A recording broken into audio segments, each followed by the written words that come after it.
وہی تو ہے جو تم کو جنگل اور دریا میں چلنے پھرنے اور سیر کرنے کی توفیق دیتا ہے،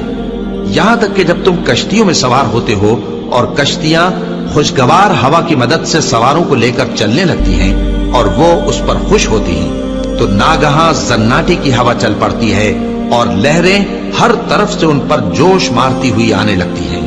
اور وہ خیال کرتے ہیں کہ اب تو لہروں میں گھر گئے،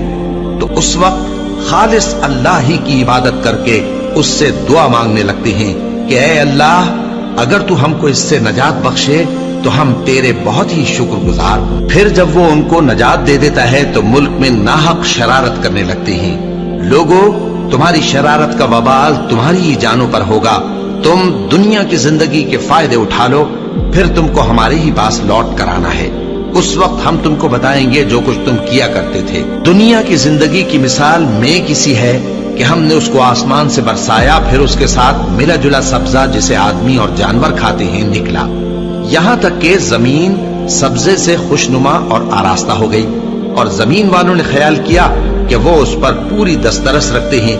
ناگہاں رات کو یا دن کو ہمارا حکم عذاب آ پہنچا تو ہم نے اس کو کاٹ کر ایسا کر ڈالا کہ گویا کل وہاں کچھ تھا ہی نہیں۔ جو لوگ غور کرنے والے ہیں ان کے لیے ہم اپنی قدرت کی نشانیاں اسی طرح کھول کھول کر بیان کرتے ہیں۔